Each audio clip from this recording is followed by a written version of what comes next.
Okay, we good. Good evening. Good evening. I'm trying to get on Facebook so I can start a watch Check it party. out. Yeah, no problem. Well, earlier today, I had a wonderful panel discussion with um, leadership from around this area as well as someone from the North Minneapolis area, sharing a conversation and reflection about the murder of George Floyd, the current state of things, and our hopes for the future, similar to what I hope we'll talk about tonight.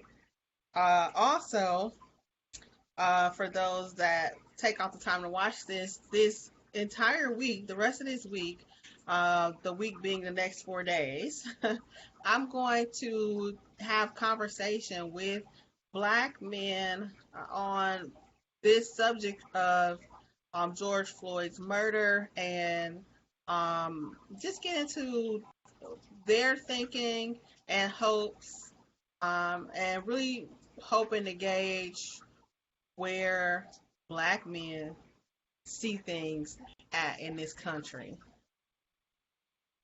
and just amplify that voice and that perspective Mm. as we look at this. When Breonna Taylor was murdered, that was, and in the way she was murdered, that was devastating for me as a Black woman. Um, Getting the reports, and so earlier this year, I got with a couple of my Black girlfriends, and we did a remembrance and a liturgy for Breonna Taylor, and just speaking about what that meant and felt for us as Black women. Um, and so I wanted to create that same space for Black men to share. Though I know it all is hitting us all, one way or another, but this Hmm. specifically just looking at the way this type of hate shows up for us in our various gendered bodies. So, starting me off is Anthony Cobb. And not only is Anthony handsome and suave and fly, but he is a brilliant mind that I love to chop it up with. I'm gonna pay So, you for that one. I'm definitely gonna pay you for that one. yeah. I want to know how you doing today, Black man. Um, so it's been an interesting day. I have definitely had moments of reflection and pause, because it wasn't like I could just only think about the murder of George Floyd. I had to think about what had happened just before. I had to think about what's continued to happen. So the context of this violence at the hands of white supremacy just for me was another one of those, dang, here it is, that Mm, we are again looking at a family and grieving with them a year later. And also acknowledging the fact that this was the catalyst for a lot of different activities that have since been quieted, right? I'm certain every company has sent out a note to their employees saying, here is a day that we reflect or we remember.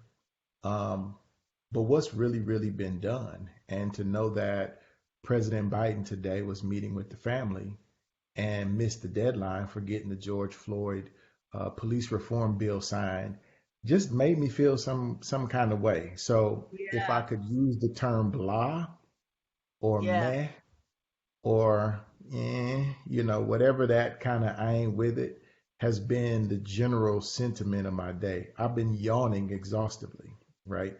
Which Mm, signals to me that the brain is looking for some oxygen. yeah, Um, I'm not at a point of like being in that depressed state of I could have stayed in bed all day, but yeah. to have to put all of this in context, right? The fact that when you go back to the year ago, we had gone to bed with the knowledge of Amy Cooper calling the cops on Chris Cooper in the Rambler in Central Park, and to then wake up to this, all of it kind of brings this context of, oh snap, well, we just learned about Rodney Green in Louisiana from 2019 and the truth comes out, um, you start to wonder, like, when is there a break, you know? So that's been my feeling for the majority of the day today, is like, I can't give up, but when do you really stop and catch your breath? Yeah. Yeah. Is there no rest for the weary? Um, Perfectly stated. Perfectly stated. oh yeah, I feel that. So you remember what you were doing when you heard about the murder last year? Do you remember what was going on with you? Oh yeah, absolutely. Absolutely. Um, we had an employee meeting that started early on that Tuesday morning. Yeah, it was a Tuesday because it was right after Memorial Day. And I had enough time between the closing of that all employee global meeting before I went into another meeting. And as I was getting ready to log on, Zoom construct. So, right, COVID is already happening. Right. Black people are already dying disproportionately Right. higher. Right. Breonna Taylor died. Ahmaud Arbery died. Right. So that's context already. I was dealing with my own readjustment. I had gone through a slight period of what the therapist was calling situational depression. I have since lost the situational and said it's just depression, right? Yeah. Okay. Um, but was working through it, right, and had some tools and techniques to get through that. Um, but then the my phone is always right by me, and that first chime came up through one of the news sites that I follow, and it said unarmed black man, George Floyd. And I was like, oh snap! So I got to be on this call and act like I'm Mm, with it, right? And at mm-hmm. this point in time, it was breaking news, so it wasn't like we had a ton of details. Right. As this one meeting is happening now, the chimes keep coming from different news outlets. So as more news sources are reporting, more details are coming in. Then a segment of friends has a text thread.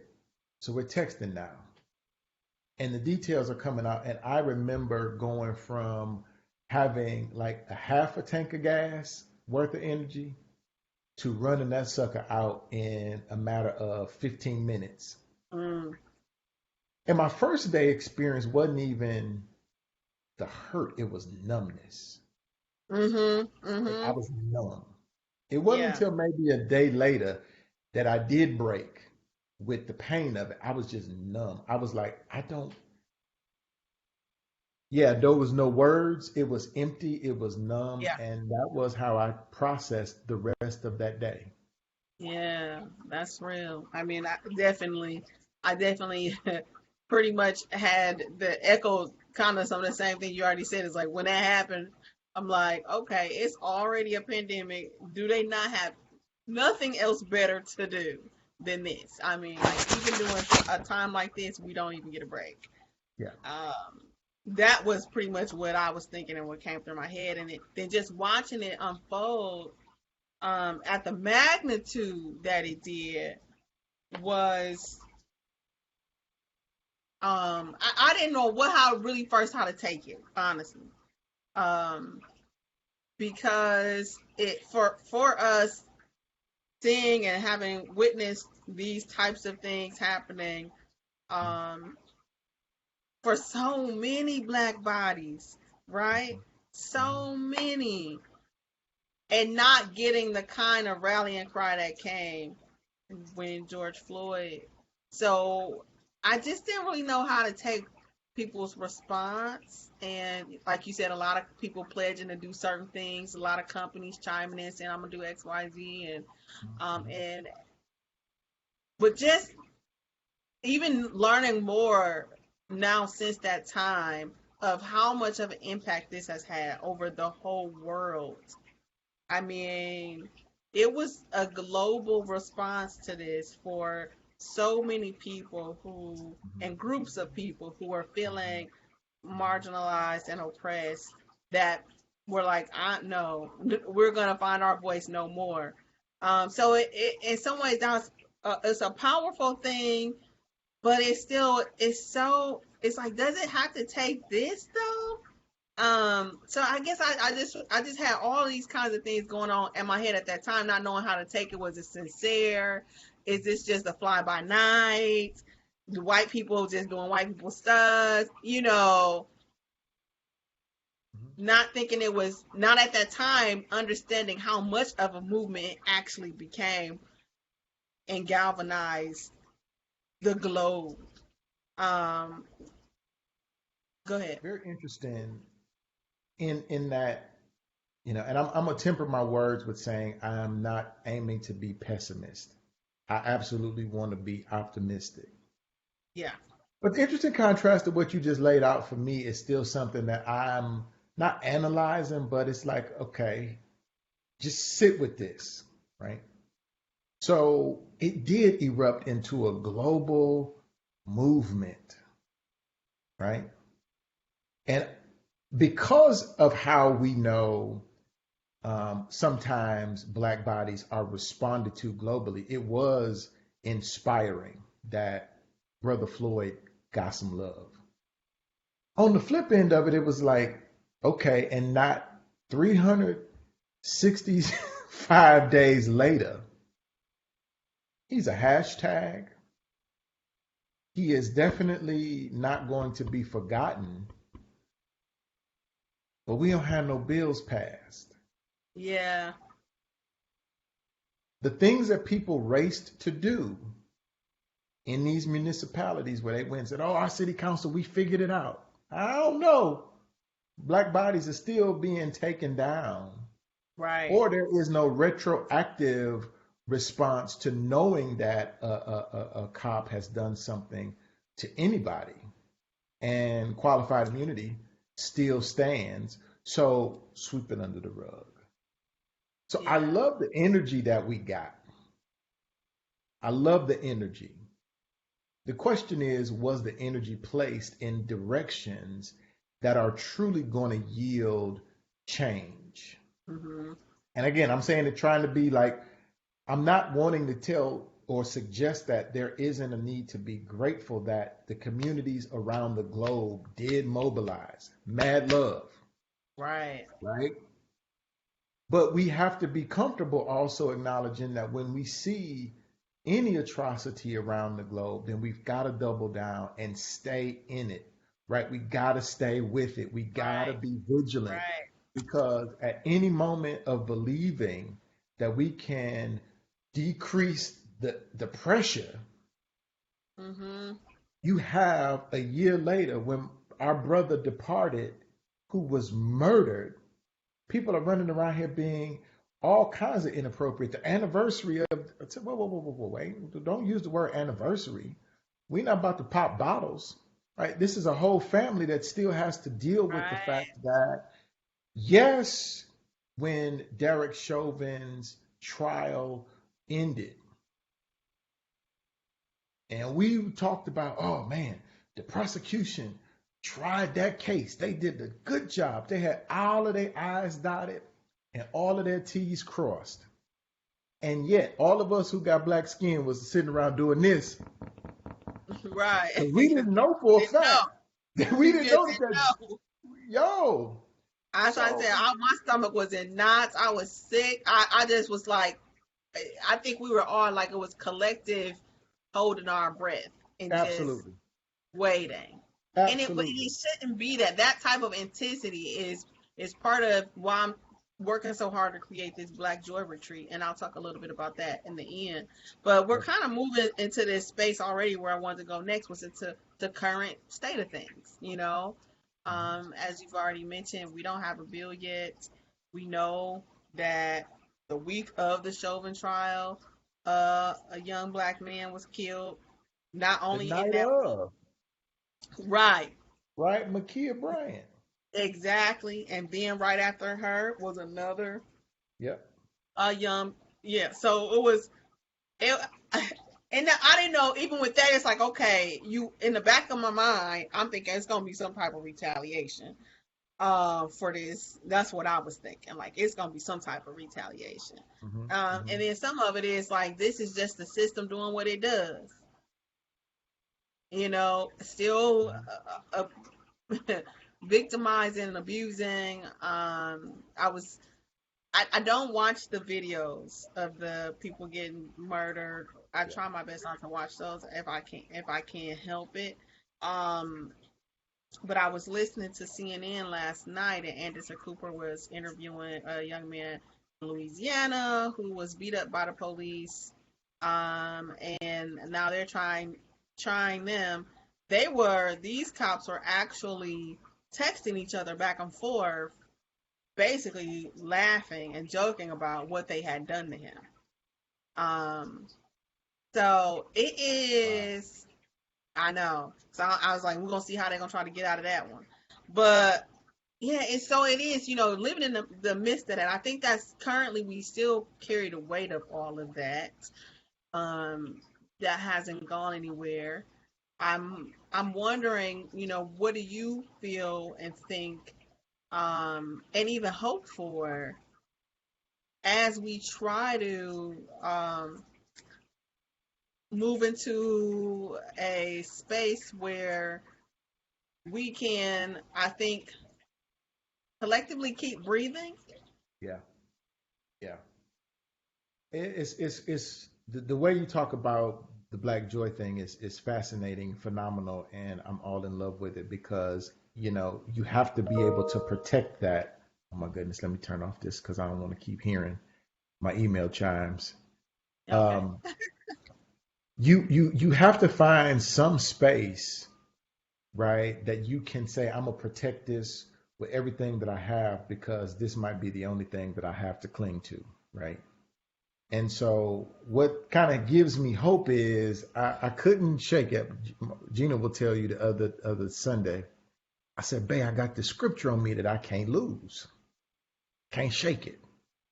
And every time I go to meditating on it, for some reason, I feel like that scripture connects me to generations, the ancestors, Mm, right? mm, mm, mm-hmm. Psalm 27, where it says, "I had fainted." Mm-hmm. Some translations say, "I had lost hope, I had given up heart, except I Mm-hmm. would see the goodness of the Lord in the land of the living." Right. Now, only reason why I got really excited about that one is because I was saying, okay, Right. Lord, now I know that we can, as people of faith, write the vision, make it plain. It might tarry, it might come to pass generations from now. Got that. No, this is a whole new demand that I got on God. Because you told me that there was going to be some things that I was going to see in the land of the living. You told me Right. this. Right. So as long as I'm alive, I'm gonna keep looking for there to be some manifestations. And what came to me was, hey, do you think that you're the only person? Do you think you part of the only generation that has been exhausted by the fight for justice? Right. And if they was able to depart this earth, and you can go back and actually track historically where there have been various installations of different things, small, medium sized, or large, that have driven improvement for blackness. Blacks, like, okay, Aunt Cobb, stop playing. Right now, we got in front of many states. It's already passed at the federal level. The Crown Act. Sisters don't have to worry about being threatened by how they choose to wear their hair. No matter how you want to judge that, the fact that that work Right. is happening and there's a collection of us who are rallying around this right now is showing that I'm going to show you my goodness in the land of the living. So, in my pessimism of my previous statement, is why I'm saying I'm trying to find the optimism as well. Because we've got to be able to sink our teeth into these glimmers of hope. We've got to be able to appreciate that there were some young white people who came up in this last year and said, I knew, but I didn't know. And now because I'm here, y'all got me.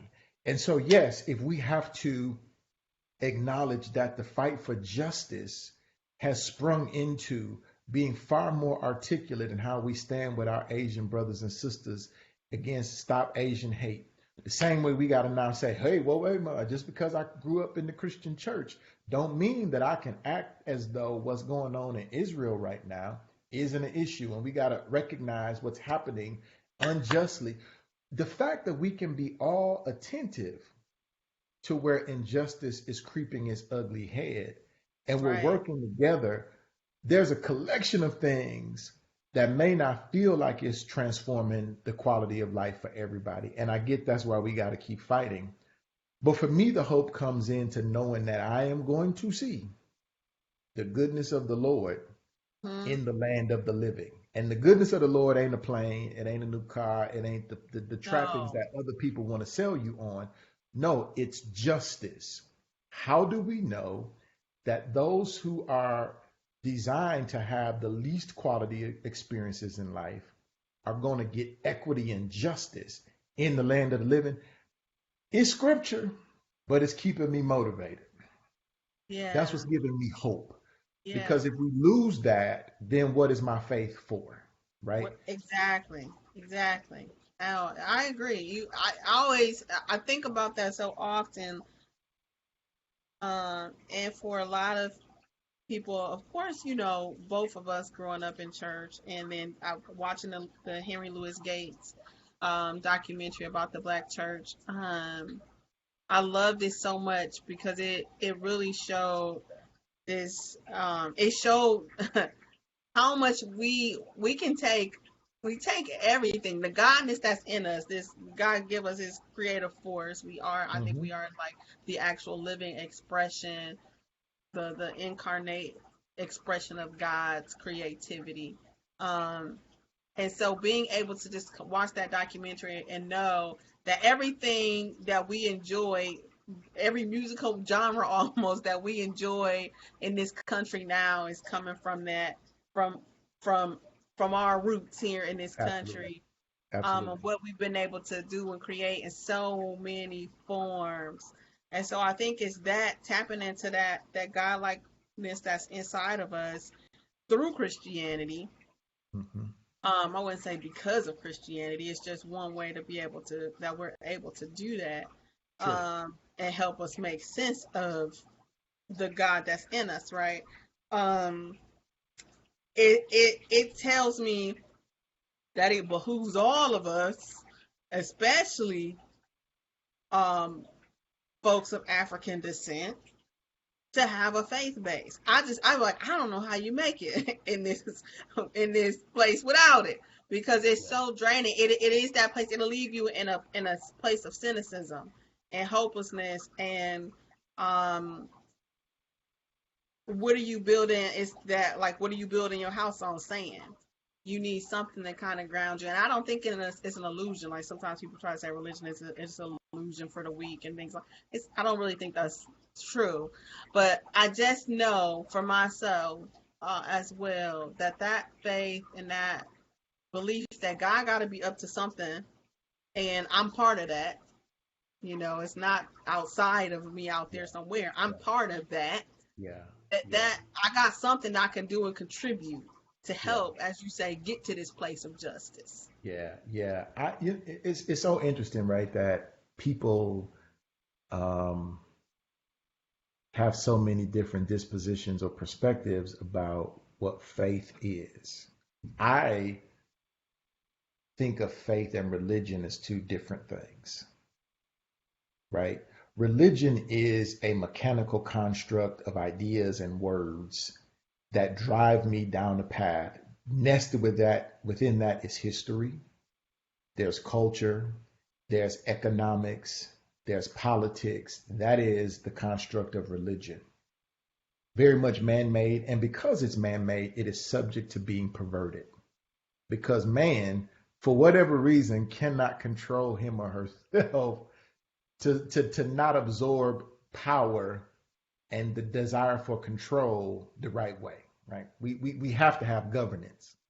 Faith, on the other hand, is a bit more amorphous, right? It it should be the embodiment of how you identify with something bigger. Now, if I have faith, it should also cause me to say, I got general principles and ways that I want to engage you as family, a stranger that I meet in the street, right?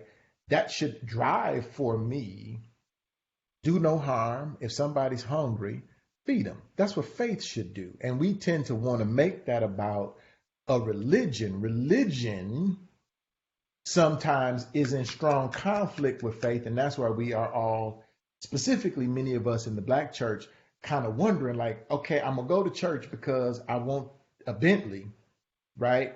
And if I pay my tithe and I run around and I do this, I'm going to get the Bentley and totally forfeit the fact that I'm hurting and broken on the inside. Right. I've got mental illness challenges because I don't know how to make this thing that I'm supposed to be looking to as an entity of strength, but I am broken. I can't see another black body. I cannot watch 9 minutes or 29 seconds of somebody clamoring for their life. And I can't do that. And you can't then tell me that the institution that knelt on this man's neck, all these preachers in pulpits making these declarations, well, we stand with, look here, whoa, whoa, whoa, whoa, whoa. And then you don't think we're supposed to be at odds. No, because you are using religion. Remember I said it's politics, history, culture. That's for forms of control. You can't using connect white my faith. supremacy. That's what you're using. That's what you're It's using. why you using. That's a I mean, when religion you though. talk about, yeah, oh, for sure. You know, when we talk about, yeah, what we do here in this country, the more I really look at and study and read and just think, you know, I reflect over my own experiences. So white supremacy is the religion Mm-hmm. of this country, Mm-hmm. and Mm-hmm. it permeates Mm-hmm. through everything, and it's so hard for people to begin to separate that. You have mentioned like the whole thing about Israel and Palestine earlier, and you know even how in our Christian churches here, especially some of our evangelical ones, which a lot of us black people kind of can go on through that. You get so hooked into the one line that they're telling you, Yep. which but not really applying that white supremacist lens to that. We're you know all of what this means. And, so yeah, I don't want to get too deep in those weeds, but No, no, no. But you see, like this is the yeah, state of how if we don't pay close attention to what am I leaning into my faith for, hmm right? Then I'm gonna have issues with trying to reconcile what these real current event moments mean. And I'll go and defer to what's comfortable. So I'll start talking again at the religious level. That girl had a knife. Well, wait a minute. I don't care if she had a knife. There are too many experiences where we see that the perpetrator that's white have a AR-15 and still don't get tickled by the police. Okay? And so, but this is how we do. And because the yeah, wiring is off, we feel like, oh, I'm not supposed to feel like I can't go against what they told me. Yeah, what they told you is rooted and grounded in white supremacy. You're yeah. supposed to reject that. Tony, let me tell you, I heard Chris Wallace. I watch Fox News on Sundays. Um, and I heard Chris Wallace say they were having this conversation. He was talking with a woman about the shooting of Makia. Is that her name? Makia, yeah. Right. And he called it, and it really hurts my heart. It makes me feel emotional. But he called it a righteous kill. He's like, I would say that's a righteous kill. And I'm just like, this is just how sick. Yep. This is just how sick Yep. this country is. Yep. Yep. And it's plenty people who think like that. This a righteous kill. You ain't killing no animal for no sacrificial ceremony you about to go perform. I don't know what's outside of that. I don't know how it's tied to anything righteous. Exactly. Exactly. Oh, Exactly. you talking about that's seared in my brain and how and I watch Fox News because I'm listening. I want to hear both if it is Sure, both sides or other sides, as many sure, sides, right? sure, But I sure. definitely like, oh, you talking about just so dehumanizing. When I was even applying to work at St. Charles as a therapist, my background, they was teaching us different positions and pose, how to de-escalate with kids and hold kids and do all. If you try, I don't have no gun. You ain't offering me no taser, no weapon, no nothing but my body and trying to tell me how to bring Yeah, these kids down. yeah, yeah, yeah, yeah, yeah, You know? yeah, So I already know you've been trained better than that. I ain't got no weapon. You got a taser and a gun and a billy club. yeah, yeah, yeah. So it's a way. But so this is where, again, going back to last year, and these little, I call them dabble do you reforms. It just was a sprinkle, little dab. Are we going to name something in the name of Breonna Taylor and blah blah blah? And I'm like, oh, okay, okay. Y'all still execute no knock warrants, and so like, all right, check. Um, Everybody talking about police reform, and while that's critical, you have to talk about the entire justice system being reformed. Because it doesn't make any difference if you stop cops alone from pulling guns and killing unarmed black people if they still have to worry about a shady district attorney Right. offering them a bad deal. Let's go back and let's talk about what was the film about them five brothers out there in Oh, Central Central Park, Park? Yeah. right? The way they see us. Mm-hmm. You had a zealous district attorney who was more concerned with case closure rates and convictions than justice, Right. right? Ava DuVernay says it best, and I know she quoting somebody else who says, like, look, the justice system ain't broke. It's working the way it's designed to work. It wasn't never designed to work for black and brown bodies and poor people. That's just the way it is. And so we are continuing to deal with the residue of, okay, the Supreme Court now, right? They had an opportunity. I'm going to get some facts mixed up, so I'm going to make sure that people watching this are certain that I'm not going to be quoted as the analyst for sure. Right. But there was a case that was brought before the Supreme Court last week or the week before, where they had an opportunity to do something that would have disrupted how certain cases are presented, where, if there isn't a black juror, or it had something to do with jury selection. And we know that that in and of itself is another institutionally biased approach, where if you don't go to jury duty, or if people don't own the homes, you may not be asked to sit on jury duty. So if you say it's a jury of my peers, what happens? It ain't. The people on the jury have no empathy for what your quality or your life experience is.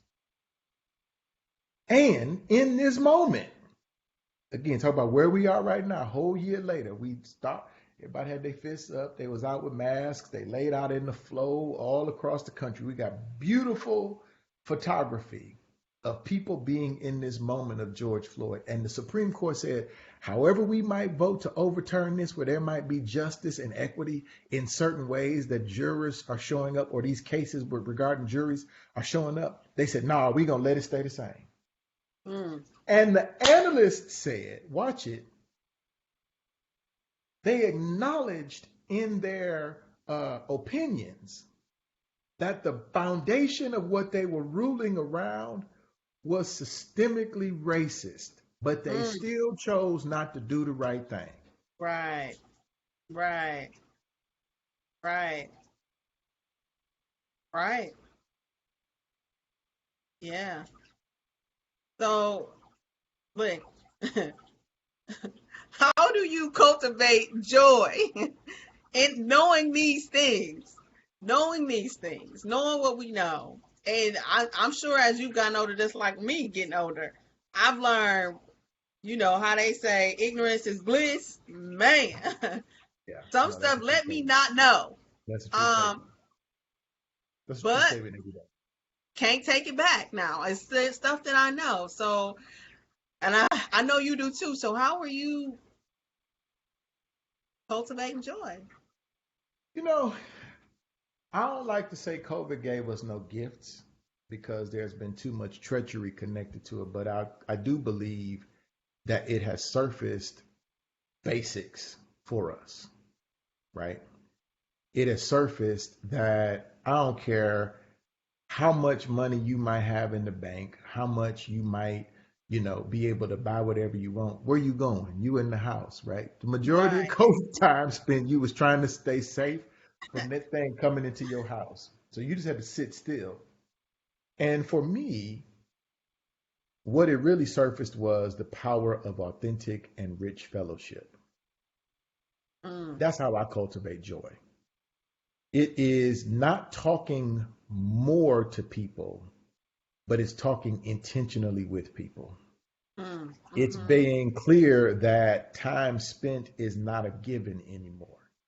How many people lost their lives at the hands of COVID? Do not be so cavalier to think that you know what day your number's going to be called. And I would say that there was probably even a little bit of a precursor to this because right before we went into the lockdown part of pandemic, what did we all experience? The death of Kobe Bryant.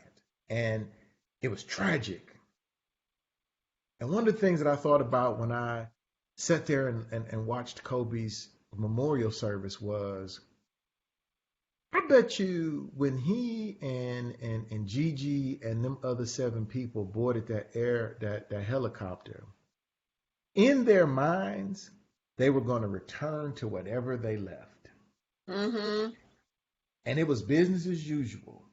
And in a moment's notice, what might have been, I'm going to leave this word unspoken, leave this thing right out there hanging because I got time to do it right. You never know. And COVID only took that to another. You really think that 500,000 people thought that they were just going to go to the grocery store and not know that this vapor would come into their life and take them out? Who knew that? So, if nothing Right. else, we got to be the more humble about don't take this life for granted. And so, because we can't take this life for granted, the power of authentic fellowship is really one of the choice things that gives me hope. Being connected with people, whether it is exchanges like this, that as exhausted as I was, this is giving me energy. Right. Right. Or Right. the mindless times when you doing nothing but cracking jokes and laughing till you fall over and your stomach is in knots and your face is tight and your eyes are watered. If we ain't finding ways and reasons to live into that, forget all that other stuff. It don't matter. And so the basics of fellowship has really been, for me, one of the best ways of really building, sustaining, protecting my joy. Because if I Mm-hmm. don't have this, when do I ever get refilled? Right? Right. I'm empty. So then what am I going to give to the movement? Nothing. This is how we have to be able to look upon each other and say, you know what? I see you. Not looking down at the phone and multitasking. That's all of these bad habits that commercialism has imposed upon us. Working excessively and exhaustively and not taking breaks and you ain't going on vacation and your family have no you. Now you can buy them whatever you want, but that relationship, that authentic fellowship, that ain't nowhere present. So now you find these moments of when you are now by yourself. I don't even have no memories to recreate. Yeah. Yeah. I know. Well, for me, this joy and this joy I have, world didn't give it. Right. Even though all those things, from church and such, they are such simple statements, but so profound when you know the depth of the pain that's there. I mean, I think as we are seeing in so many ways how we have to keep pushing. I was thinking today could be very triggering and traumatizing for a lot of families Mm-hmm. that have loved ones who died in Mm-hmm. similar fashion Mm-hmm. to Mr. Floyd Mm-hmm. because Mm-hmm. of police Mm-hmm. Mm-hmm. violence, or just if even if you were had dealt with harassment or anything like that. It's like this can be very these kinds of days and moments can be very difficult. And so yeah, it's just like some like a tree planted by water, or this joy I have, the world didn't give it, the world can't take it away. Finding some place to pull up some reserve. So for me, and wanting to love on Black people and take care of Black people, Mm-hmm. I've definitely been dedicated to creating an all Black space where we can just get together and flourish in our own way. You know, Yeah. some space that's fun and affirming and safe. Mm-hmm. That just means so much to me. That's not overly programmed. Mm-hmm. Not I don't Mm-hmm. have a whole bunch of things people can do, what they want to do, or do nothing at all. Just lay there and be Black. That's fine too. Yeah. But it's the impact of being in a space where it's just Black people of all different kinds of shades, cultural backgrounds, all kinds of identities. We Mm-hmm. all in this space because we trying to recover from racial trauma, which is something that we all can identify with in one form or another. Mm-hmm. Mm-hmm. Um, and some of us may not even recognize that's something that we all have in common. But I know that it's there. I was listening and thinking a lot about the statements made by Tim Scott and Kamala Harris about we're not in a racist country. It's like that's just I just really I wish they would have never said that because for Mm-hmm. so many reasons it was stupid. And Mm-hmm. we're right Mm-hmm. in the midst of stop Asian hate. Yep. We're in the midst of ongoing Black Lives Matter. You know what I'm Yep. saying? We Yep. all Yep. we currently in a health crisis that's been exacerbated by race. Yep. So to make a stupid statement like that, is not only that it's just stupid, but for all of I was thinking about the global impact that these movements that Black Lives Matter number one has Mm-hmm. had on other groups that's been fighting Yep. for Yep. their freedom. So to make a statement like that is disrespectful not only to us but to other people around the Totally. world who Totally. whole bodies are on the line right now to negate what you know to be true just Totally. because you want to fit into the Totally. system and Totally. make you know white people feel a little bit more comfortable. You know it's racist. I do. You do too. So Yeah.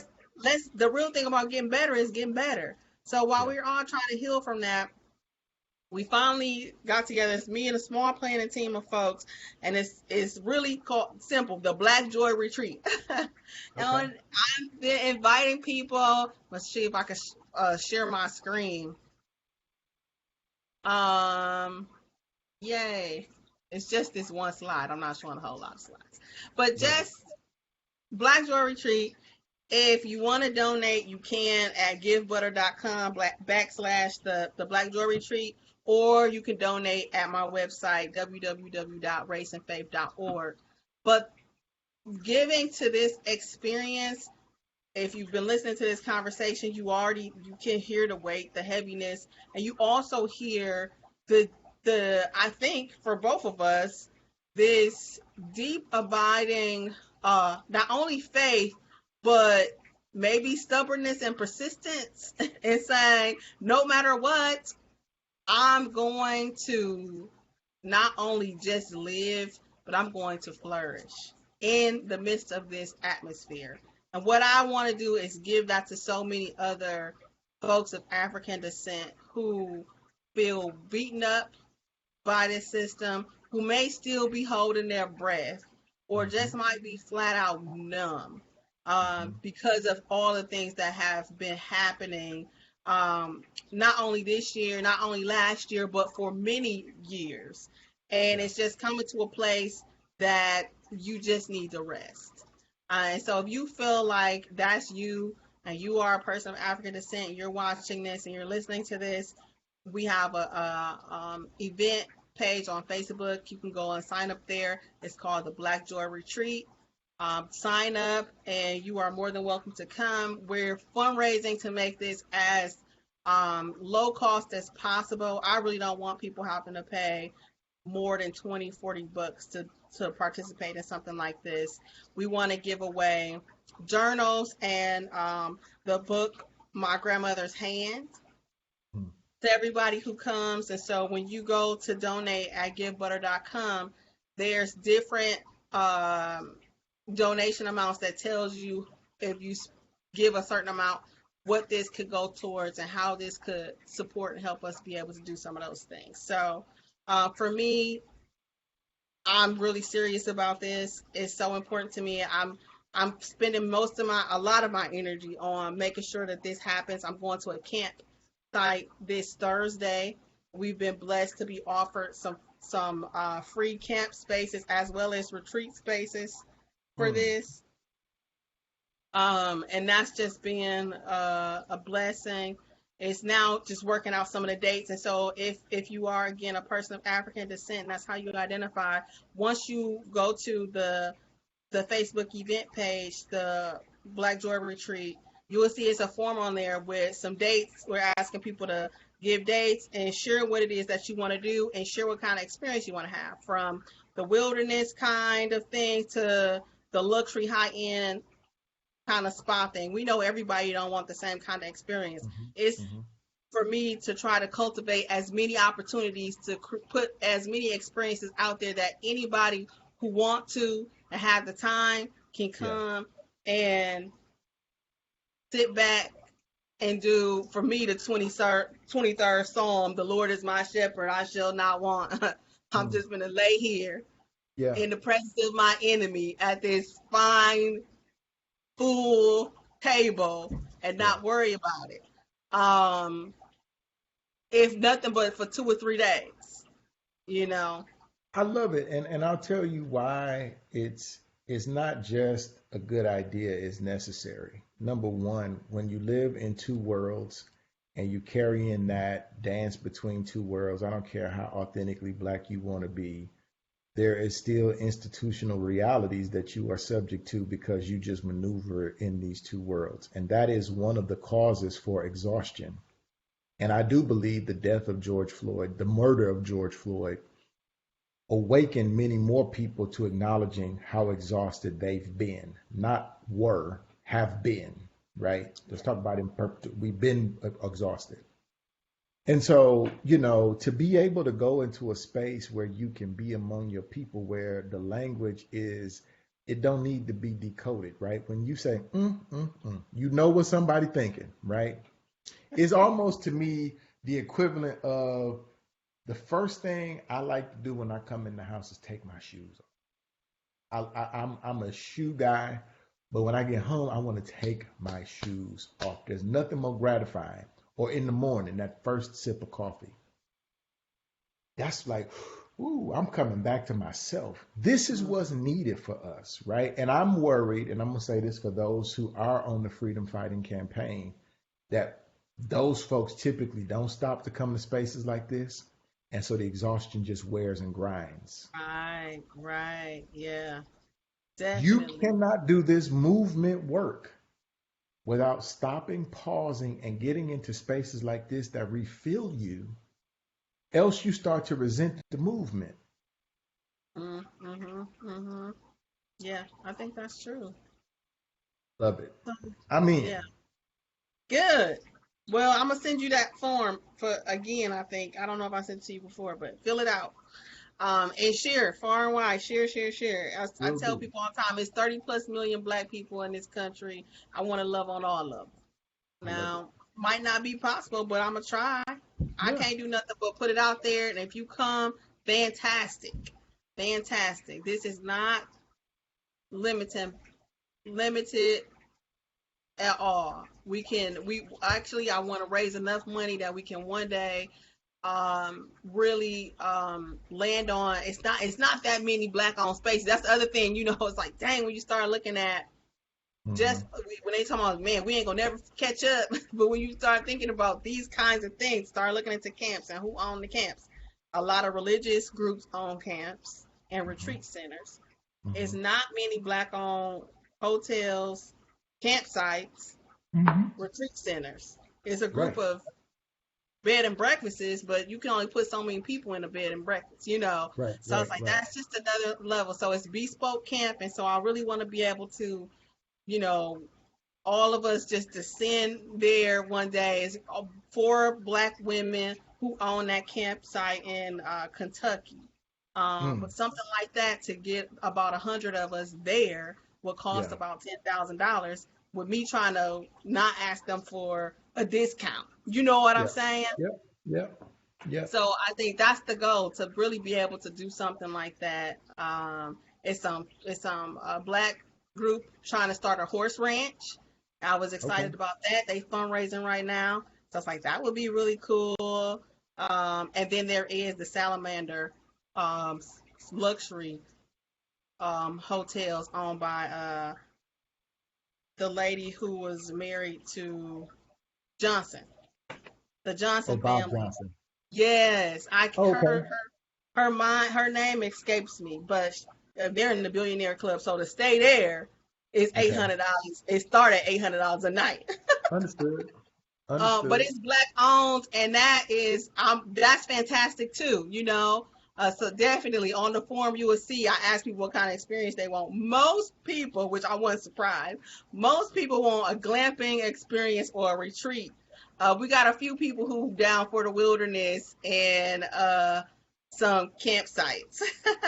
I'm with the glamping people. I ain't trying to I do all of know. that. I know my people, but this nonetheless will be a really good experience coming up. So thanks, Tony. You want to say any last final words before we say goodnight? You know what? I'm gonna just encourage anybody who has watched us. First of all, thank you for listening to whatever you think I might have had to say. It's definitely a pleasure anytime, Rhonda, we get a chance to chop it up. The power of the exchange is rich, and I mean it in all ways. Like I'm empowered and I'm energized by it. I will say to those who are watching that corollary to the protecting of joy and the spaces that you're trying to create, before we can even get to the retreat, find you an hour, find a few minutes a day where you can find your sanctuary, because the work, it can seem like it's arduous, and the fact that it may not be moving with rapid momentum can be discouraging. So we have to find ways to reclaim the energy that we need to keep fighting. And whether it be, whatever the outlet is, be selfish and claim it, because the movement needs all of us. Because we will see the goodness of the Lord in the land of the living. Yeah, But to your yeah, earlier statement, we also have to do our part. And so I have to be energized to do my part while I'm watching and waiting on the universe, God, how I connect to do that part. And in the meantime, we can't get exhausted. We just absolutely can't get exhausted. And we got to be mindful of when the exhaustion kicks in to get somewhere and set down. So that's my final departing point, is learn sat to down get somewhere and somewhere. sit down. Because if you don't, right, you Right, end you up gonna get resenting sat the down. work. Exactly. Mic drop. Right. Okay, I love you to life. Love you too. Take good care. Next time. All right. Bye bye. Bye bye.